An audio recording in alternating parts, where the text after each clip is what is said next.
Coming up on Your Money and Your Life, how to get a pay rise and boost your income. Is climate change to blame for higher insurance premiums? Top tips on saving to pay for your kids' education. Plus, in Kochie's Budget Challenge, we see if we can help Dina and Russell afford their daughter's epic 21st birthday party. G'day and welcome to Your Money and Your Life, the show that's all about saving, spending, investing and enjoying your money. My mission is to make sure you make the very most of your money, that you are getting the very best deals on everything from home loans and car insurance to credit cards and petrol. Rising interest rates, rampant inflation and a slowing economy are stinging average Aussies. If you've got your budget under control but are still struggling, it's time to boost your income. We keep hearing about wage increases in the media. If you haven't received a pay rise in the past 12 months, maybe it's time to ask for one. To find out how you can get a pay rise, I'm joined by Molly Eckersley from Bright HR. Molly, good to see you. Money is such a tricky and daunting conversation to get into. How do you bring up the possibility of a pay rise with your boss? Yeah, very good question. I think it's always going to be a very daunting conversation to have for any employee. I don't think I've met a single person that feels comfortable kind of approaching that subject. But you just have to remember that, you know, you are kind of entitled to a pay rise. And I think it's on the employer as well to actually set the employees up for success in having that conversation. Give us some tips on where you should take that discussion to get the pay rise. If you're working somewhere, you don't know your targets, you don't have a review meeting, you need to take it on, you know, yourself as the employee to say, I need these targets, I want to kind of have a review meeting so that you know where you're tracking. Make sure you've got evidence of everything that you have achieved over the past 6 months. So it's almost saying to your boss, look, I've achieved this, and because I have, it's worth you reviewing my salary. 100%, and you're in a sense making it extremely hard for the employer to actually say no, because if you've got all the evidence there of how you've maybe increased revenue for the business or how you've, you know, service delivery has improved since you stepping into that role, it's going to be quite difficult for the employer to turn around and say, no, I don't believe that you are actually eligible for a pay rise. How do you know what you're worth? Naturally, when you go into a new role anyway, you do look at, if you're, you know, in a particular job role, you would look around to see what the kind of market salary is anyway. So I think when opening those discussions and having those discussions with your employer, like I said, be prepared, do your research and make sure you know what the standard is as well that other companies are paying for that role. Molly, some great advice. Thank you for so much for joining us. Thank you really very much. appreciate it. Now to Kochie's Budget Challenge. Every week, with the help of the team at Compare the Market, we're going to help average Aussies find a better deal on their biggest bills and help them hopefully save thousands of dollars and change their lives. So let's meet our latest budget-busting couple, Dina and Russell. Dina and Russell are adapting to new circumstances with work and the rising cost of bills across the board. Their daughter Era lives at home and is currently studying. We paid a visit to see how we can help with their household budget. Dina and Russell, thanks for having us. Great spot here. Welcome to our backyard. Yeah, it's a big backyard. Tell us how you're doing financially. Are you finding it tough to make things balance? Really tough this year. It's been really hard.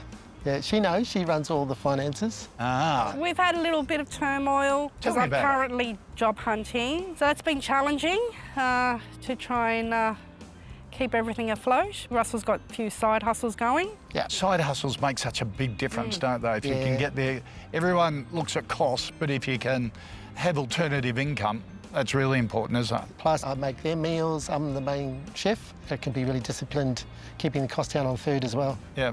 Dina, how have you been able to balance everything? Thinking twice about purchasing anything big. With regards to Russell having a side hustle, that's obviously helped. I've picked up little contracts until I'm able to secure a full-time job. And also, the biggest thing coming up in our family is our daughter's 21st. So we need to keep that in mind. Yep. With budgeting as well, but having it at home. What goals have you got? So the goals are to reduce the debt on 2 personal loans that we've taken out, and unfortunately due to the interest rate rises, I've had to streamline everything back to paying the minimum rather than paying 2 or 3 or 4 times the amount that I would normally in order to reduce the debt a lot faster. Okay, all right, that gives us a challenge then. Save some money, Yep. pay down the debt, and make sure you have a great 21st. Of course, because I'm the Greek and he's the Kiwi.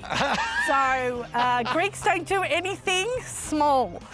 So yeah, we've got to cater for the Greeks. So yes, it's a large 21st. Okay, all right, well that gives us a bit of a challenge. Let's go and see what we've been able to achieve with your bills to help fulfil those goals. Excellent. Let's go. After the break, American tech companies have been among the best share performers in the world. But are there homegrown Aussie tech companies investors should be looking at as well?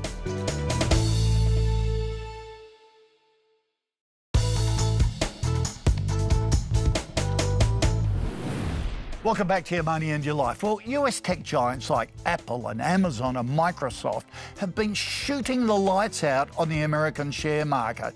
So much so, they've just been swamping the rest of the US share market. Take a look at this. These are the performances of every sector on the US market. The blue line is the tech sector, and everyone else is so far below. But what about Australian tech stocks? Are there any homegrown tech companies on today's share market that offer really good investment opportunity? I'm joined by Rudy Philippek van Dijk from FN Arena.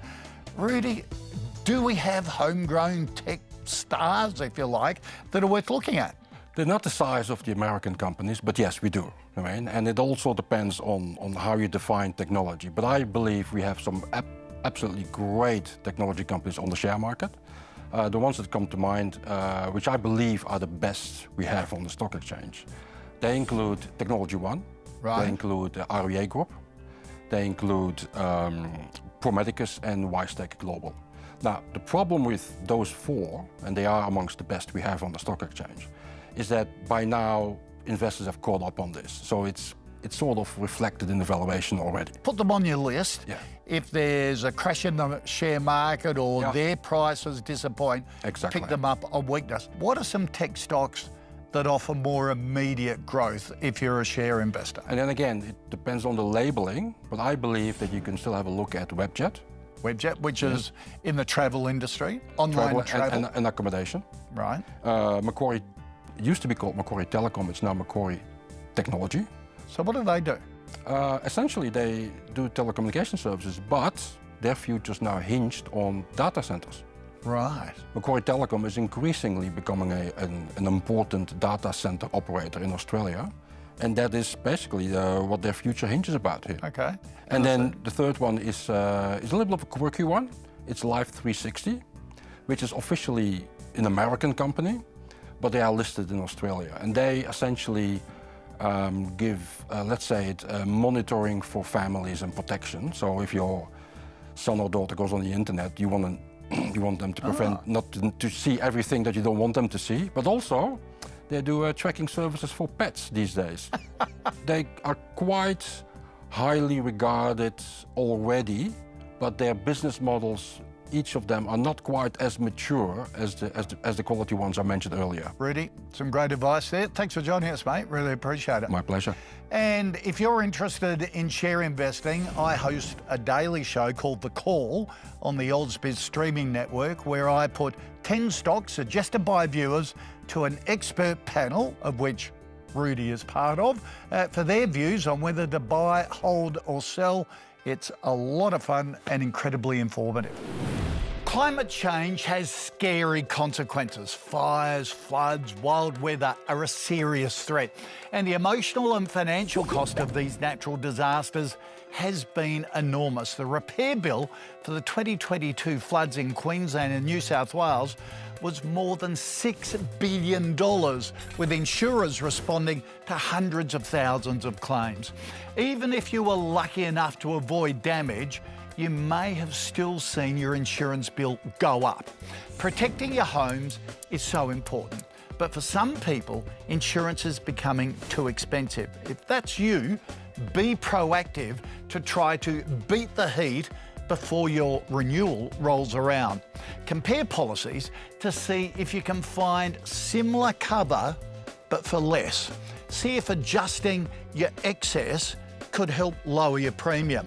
Or put your policy under the microscope to see if you're paying for features you don't really need. To start comparing, head to comparethemarket.com.au. After the break, the cost of public and private education is skyrocketing. We have expert tips on how you can plan ahead and save for your child's school costs.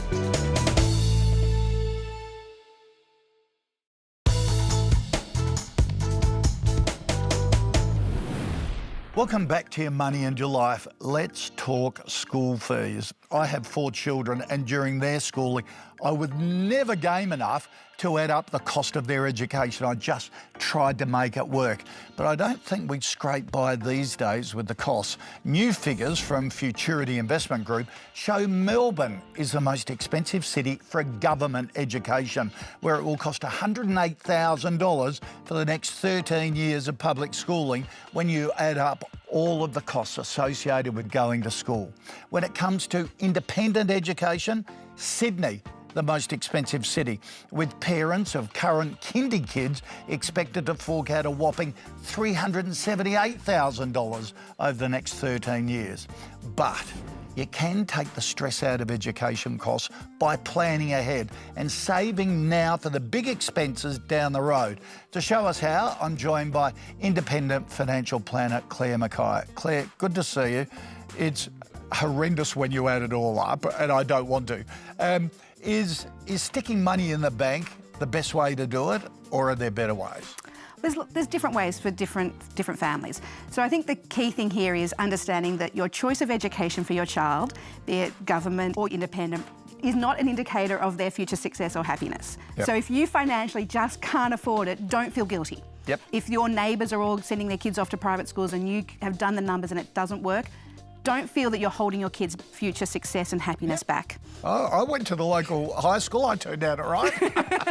So that's the first thing. The second thing is recognising that a lot of people are getting a lot of support from their family that you don't know about. So again, when you're looking at your world and understanding what your commitments are, don't be comparing it to the Joneses. Yep. Okay. Good So point. then it comes down to what are your current financial commitments? If you already have a home loan, then putting money aside for the investment of your children's education may get you a little bit of a return, but your home loan is actually a guaranteed return. So how about loading that up, paying that off, putting money as if it was for the school fees against your home loan and then drawing it back down. So getting ahead on your home loan, offsetting some of that interest costs. Right, so using an offset account Exactly. to save for kids' education Exactly. costs, which helps with the mortgage, and you can draw it down each... And that's a also, great idea. the other thing is then you're living as if you've already got the school fees today. So if your 1, 2, 3-year-old or your 7, 8, 9, 10-year-old isn't you know that in 3 years' time you've got to pay those school fees, you can actually start living as if you've already got those school fees and adjust your overall family budget as well. So it's not such a shock to the system. Yep, that's a really good tip. The second way is, like I said, some families are fortunate enough to have support coming from other sources, such as grandparents and the like. The other thing I would say there is, as my clients who are looking at their children and their grandchildren's education, I don't want them to feel burdened or pressured to do so. It's their choice and it's their financial security has to come first. What about the education bonds? Mm-hmm. And I notice a lot of managed funds had sort of education type products as well. So they are great if you are on the top marginal tax rate, you don't have debt, and you can then, there's effectively an internal tax rate embedded into them. So if your tax rate is greater than 30%, then the education bonds have an embedded 30% tax rate. So if you're on a lower tax rate or you actually have debt, I would steer clear of them. Should you ever borrow to pay for education costs? This is a tough one because, again, there's that guilt. I would say no. As a financial planner, I would be saying to my clients, look, it's not tax deductible. it's not guaranteed a return, and are you putting yourselves in worse financial position in the future? It's not just that year, it's the next year and the next year and the year after that. And so you really have to be confident that you've got a way out of paying that debt back, because it's not like your children are going to be giving you interest or income from it. No, exactly right. Claire, some great advice there. Sounds like the offset account is your first step to have a look at. That's a great tip. Good on you. Good to see you. After the break, Kochie's Budget Challenge, how we've helped Dina and Russell pay for their daughter's 21st.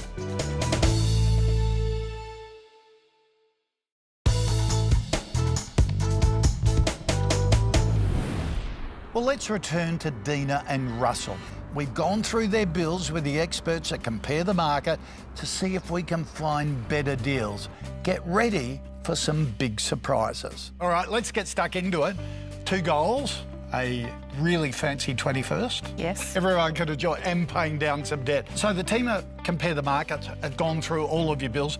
Thanks for sending them through. And remember, this is all just thought starters to go through on the information we've got. So let's start with your energy bill. A little trick that most people completely overlook is when your statement comes in, there's a little panel there that the energy retailer, by regulation, they're forced to say whether your usage could qualify for a better plan. And on your energy bill, right under your nose, is a $251 a year better off plan you would be through the same energy retailer. Doing nothing, just ringing them up and saying, hey, can I switch to the plan that you've recommended me? Same goes for your gas. That's a $73 reduction per year. So in total, energy bill reduction of $320 a year. Oh, that's great. Fantastic. Have you ever noticed that panel? Don't even look at the bills. No, well, I do, but I'm on auto debit, so yeah, the bill is paid automatically. Home and contents insurance, pretty tight there because you're covering the contents insurance for your parents' home as well. But we think with a couple of tweaks, there's a fair bit of relief there. First up, your contents cover, currently paying $54 a month. We found quotes for about $42 a month. So that's another $150 a year difference. And we did notice that you're insured for a really high value of contents. And by reducing the level of cover, we found options starting from $35 a month, which would reduce your premiums by about $300 a year, just on that. You may have overcompensated and you're paying for it. Now your parents' one though, that's the big one, more than $2,500 a year in terms of premiums. What we think you've done here, and it's a really common thing that people do, is that you've included not just rebuilding the house, but the land itself. You don't need to insure the land. So if you shave that off, take that out of the home insurance, we reckon that will shave $1,000 a year off your premium. Wow. Now, that potential premium reduction over home and contents in total is about $1,400 a year when you put it all together. Yeah, wow. Okay, so that's a big one. Car insurance is the other big one that we're looking at. Both of you use them a lot, so high kilometre. Maybe look at the age restriction. Does ERA drive the cars? Not at all. No, so when that question has come up, I've been using the no one younger than 25, but obviously there's another age bracket. There is. Now, you do look like sprightly 25-year-olds, let me tell you before. That's right. But if you want to lift it to your ages, that can be a significant premium reduction. So have a look at that, because all car insurance is risk-based. Younger the drivers, the higher the risk, the higher the premium. Us oldies, we're much safer drivers. Look, we reckon with the quotes available, with the cars, we can reduce premiums by an estimated $1,600 or more in terms of the total. That's fantastic. Big difference. And also a really good hack on your car insurance. You're paying monthly instead of annually. Depends on your cash flow, but when you pay monthly, you pay extra fees to the insurer for that. Not those. No. So if you can pay annually, that'd be great. So Daniel and Russell, in total, going through all of your big bills, we reckon we can put around $3,200 back in your pocket a year. Wow, that's really helpful. That's fantastic. That's amazing. So that's better moussaka and ouzo for the 21st. Yes, half Greek, half. Half Greek 20. We've got to acknowledge the Kiwis in this family. Good on you. Very nice to meet you. Hopefully we've been of help. Thank you. Thank you. Thank you, yeah. Yep. Well, that's it from me for today. Hope you've enjoyed this episode of Your Money and Your Life. For all the latest money and investment news that you need to know, go to ymyl.com.au. And while you're there, subscribe to my free email newsletter, which is delivered to your inbox every Friday. See you next time.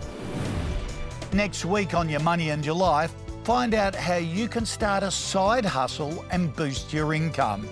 Are you paying too much for your home loan? We crunch the numbers. The share market is near record highs as the economy slows. So is it time to look at defensive stocks? And financial infidelity, how to pick a cheating partner.